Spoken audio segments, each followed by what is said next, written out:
नमस्कार। आज हम एक ऐसी रेस की बात करने वाले हैं जो जमीन पर नहीं बल्कि समंदर की गहराइयों में लड़ी जा रही है। ये कहानी है भारत के डीप ओशन मिशन की, एक ऐसी खोज जो हमारे भविष्य को बदल सकती है। और ये सिर्फ कहने की बात नहीं है। देखिए, जैसे जैसे जमीन पर मौजूद संसाधन खत्म हो रहे हैं, दुनिया की नजर अब पृथ्वी के आखिरी और सबसे बड़े खजाने यानी गहरे महासागरों पर टिक गई है। तो चलिए, आज के इस सफर में हम इन 5 पड़ावों से गुजरेंगे और समझेंगे कि भारत की ये महत्वाकांक्षी योजना आखिर है क्या। सबसे पहले तो ये समझना जरूरी है कि ये सिर्फ कोई साइंटिफिक एक्सपेरिमेंट नहीं है। नहीं, ये भारत की आने वाली एनर्जी सिक्योरिटी और टेक्नोलॉजिकल आज़ादी के लिए एक बहुत ही जरूरी खोज है। तो ये जो शब्द है सिलिकॉन डीप सी, इसका मतलब क्या है?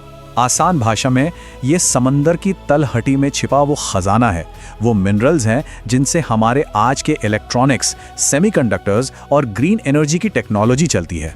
अब सबसे मजेदार बात, आखिर इस खजाने में है क्या? मतलब इतनी गहराई में खोज किस चीज की हो रही है? चलिए इस रहस्य से पर्दा उठाते हैं। देखिए, मोटे तौर पर 3 तरह के मिनरल डिपॉजिट्स हैं। पहले हैं पॉलीमेटालिक नोड्यूल्स, जो आलू जैसे दिखते हैं और समुद्र तल पे बिखरे पड़े हैं। फिर हैं पॉलीमेटालिक सल्फाइड्स, जो गर्म पानी के सोतों के पास मिलते हैं। और तीसरे हैं कोबाल्ट रिच क्रस्ट, जो पानी के नीचे के पहाड़ों पर जमे होते हैं। ये सिर्फ पत्थर नहीं बल्कि बेशकीमती धातुओं का भंडार है। अब सवाल ये कि इन्हें रणनीतिक क्यों कहा जाता है? क्योंकि हमारी रोजमर्रा की जिंदगी इन्हीं पर टिकी है। इलेक्ट्रिक गाड़ियों की बैटरी में लगने वाला निकल और कोबाल्ट, सोलर और विंड एनर्जी के लिए जरूरी तांबा, ये सब वहीं गहरे समुद्र में मौजूद हैं। ठीक है, खजाना तो है, पर वहां तक पहुंचेंगे कैसे?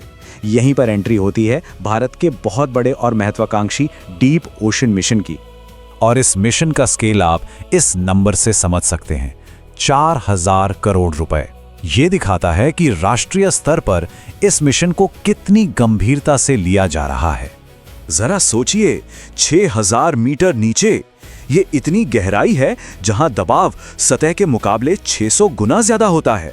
तो ऐसे में कोई वहां तक पहुंचेगा कैसे? ये एक जबरदस्त टेक्नोलॉजिकल चैलेंज है। और इस सवाल का जवाब है मत्स्य 6000। ये एक खास पनडुब्बी है जो 3 वैज्ञानिकों को 6000 मीटर की गहराई तक ले जा सकती है। और इसके साथ ही भारत दुनिया का 6ठा ऐसा देश बन गया है जिसके पास ये टेक्नोलॉजी है। मतलब हम अमेरिका, रूस और चीन जैसे देशों की लीग में शामिल हो गए हैं। अब देखिए, कहीं भी खुदाई करने से पहले एक नक्शा चाहिए होता है ना? और यकीन मानिए, समंदर की तलहटी का नक्शा बनाना अंतरिक्ष की खोज से भी ज्यादा मुश्किल काम हो सकता है। और यह मैपिंग सिर्फ खजाने का पता लगाने के लिए नहीं है। इसके 3 बहुत बड़े और रणनीतिक कारण हैं। पहला कारण है आर्थिक संप्रभुता। भारत को हिंद महासागर में 75,000 वर्ग किलोमीटर का एक इलाका मिला हुआ है। इस इलाके का सही नक्शा बनाना ही उस खजाने को खोलने की पहली चाबी है, जहां करीब 380 मिलियन टन नोड्यूल्स होने का अनुमान है। दूसरा और बहुत जरूरी कारण है तकनीकी आत्मनिर्भरता। आज हम बैटरी और सेमीकंडक्टर के लिए चीन जैसे देशों पर निर्भर हैं। अगर हमें निकल और कोबाल्ट के अपने स्रोत मिल जाएं, तो ये निर्भरता खत्म हो सकती है और हम एक आत्मनिर्भर हाईटेक इंडस्ट्री बना सकते हैं। और तीसरा कारण है सैन्य और सुरक्षा। हमारी पनडुब्बियों के लिए और पानी के नीचे निगरानी के लिए समंदर की तलहटी की बनावट का सटीक ज्ञान होना बेहद जरूरी है। यह हमारी नौसेना की सुरक्षा के लिए बहुत महत्वपूर्ण है। लेकिन ये रास्ता इतना आसान भी नहीं है। इसमें कई चुनौतियां हैं, कई जोखिम हैं। चलिए अब इस मिशन के आगे के रास्ते पर एक नजर डालते हैं।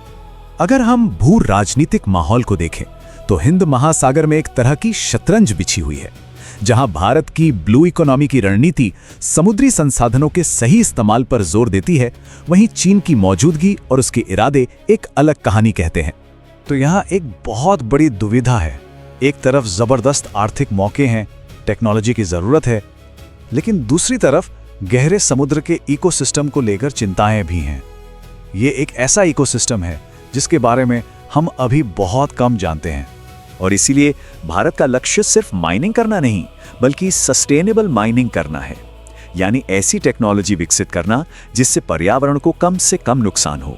तो ये एक लंबा सफर है। आज हम खोज और मैपिंग के दौर में हैं। आने वाले समय में टेक्नोलॉजी विकसित होगी और फिर दशकों बाद शायद कमर्शियल माइनिंग शुरू होगी। अंतिम लक्ष्य है भारत को स्ट्रेटेजिक मिनरल्स का नेट एक्सपोर्टर बनाना और ग्रीन रेवोल्यूशन में दुनिया को लीड करना। और आखिर में ये लाइन इस पूरे मिशन का सार बताती है। जैसे इसरो ने हमें अंतरिक्ष में पहचान दिलाई, वैसे ही समुद्रयान हमें महासागर की गहराइयों में स्थापित करेगा। ये राष्ट्रीय गौरव और महत्वाकांक्षा का एक प्रतीक है।